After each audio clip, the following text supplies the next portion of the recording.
Hey there, YouTube. Just wanted to show you guys some stuff that I had been tinkering around with lately.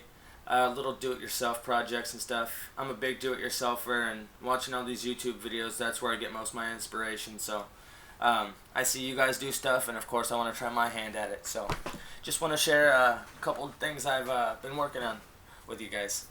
Well, I've been seeing a lot of videos on here of people getting these blank ferum rods, these blanks, and carving out their own handles of wood and bone and different materials. I don't have any fancy bone or anything laying around, but I did have some nice pieces of wood. I have been getting into whittling lately, so I had some wood laying around, and so I went and I grabbed myself a couple pieces of little wood blanks like this, and I started shaping myself out some handles. This was the first handle that I started shaping out. It actually turned out pretty nice, except I didn't realize how uncomfortable it was going to be in your hand. So I decided to make another one and do it a little longer. So here's the second one that I made. And as you can see, I actually, instead of leaving this one round like this, I actually contoured this one a little bit better to the shape of your hand. And it actually is really comfortable. For being my first one, I can't say that I'm too ashamed of it. I just put some adhesive here on the inside with a little shim there and super glued that in on top of it, and it's not going anywhere. It's very solid, and I'm very happy with my first one. But I didn't want to let the other handle go to waste, so instead I finished tapping it out a little farther and made it the other end to my ferum rod, so it just slides together just like that. It doesn't fit together perfectly, but I'm going to try and fix that. I'm not exactly sure how to fix it, but I'm going to try my hand at it. All I really needed for that, like I said, it started out just a blank like this. Then I took my new Mark number 2. I love this knife. I was actually, at first I was scared to use it because it's so beautiful. I didn't want to scratch the finish, but as soon as I tried it on wood, I just couldn't go back to anything else. This is a great knife, and I'm very, very happy with this purchase. Haven't cut myself yet with it. I think if you're aware of your knife, you should never cut yourself with it. So just be aware. Next, all I really used, if you do not have one of these multi-files, you need to go out and get one. I mean, you can get one. I think I found this at a hardware store, maybe $6, and it comes in handy. You never know how much a file comes in handy until you don't have one, and then when you do have one, you realize how much you use it all the time, and I don't think I'll ever go back to not having one.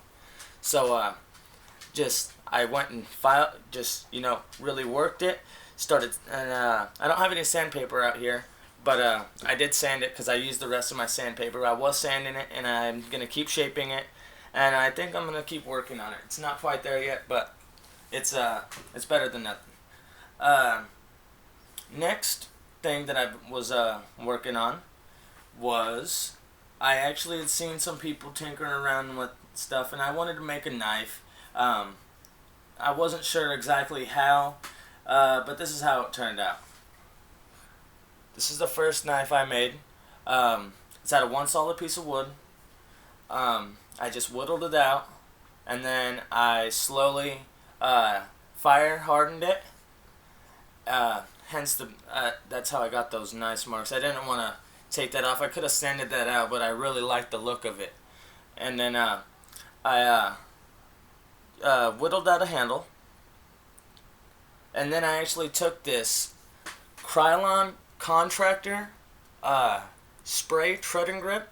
It's just like the stuff that's in the back of pickup trucks or on the side of tractors, when you go to step in them so you don't slip off. This is that stuff. You can spray it on anything, and it's amazing. It gives everything a nice grip, and I gotta say I'm guilty of spraying it on just about everything I have just to make it a little bit better.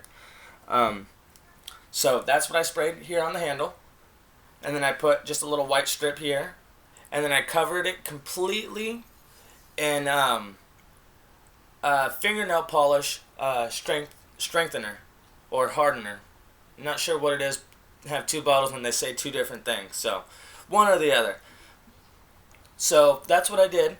I mean, it's nothing beautiful, but it was my first knife that I had made, and it's pretty nice. I mean, it just sits on the shelf. It's, you know, it's never gonna do anything. You can't cut anything with it, but it was something nice, you know, that I wanted to make, and I think I did a pretty dang good job for my first one. So just wanted to share that with you. Second thing I wanted to show you guys was a really cool idea.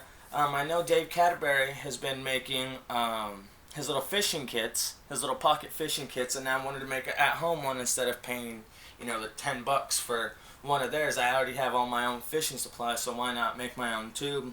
And I went and I just took two of these little mini M&M tubes. I have kids, so I mean, these were just laying around, and I actually just cut one off at the bottom, sanded it a little bit, and then stuck it into the other one, super glued it, sanded it a little more, and then sprayed it down with this Krylon spray treading grip, and it's just a real solid piece. I mean, you can fit a lot in this tube. It's completely waterproof. I've tried it.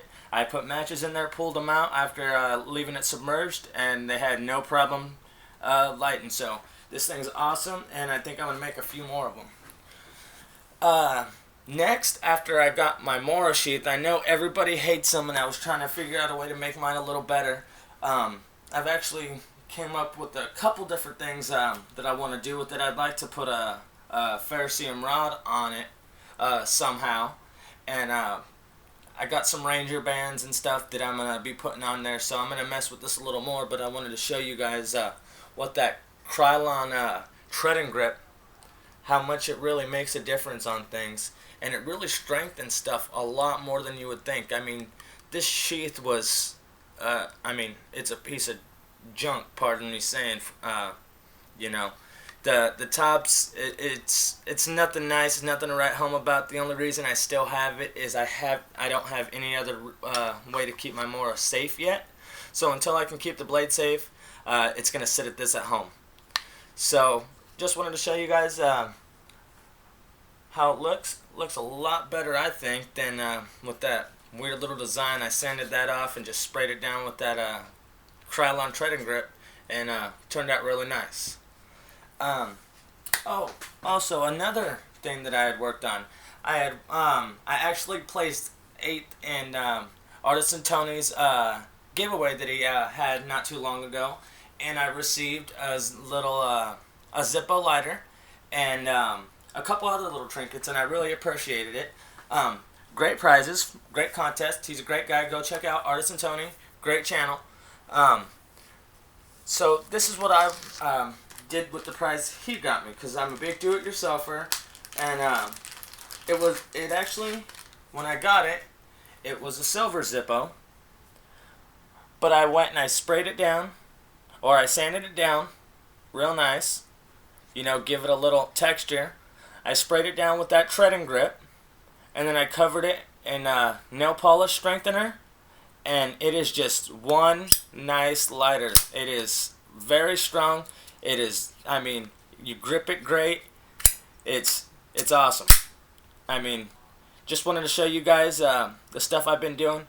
This Krylon treading grip, if you guys don't have it, any do-it-yourselfer, you have to get that stuff. It's great. I guarantee you'll be just like me and try and find stuff just to spray it on and make a little bit better. So, just wanted to put this video up. Hope you guys like it.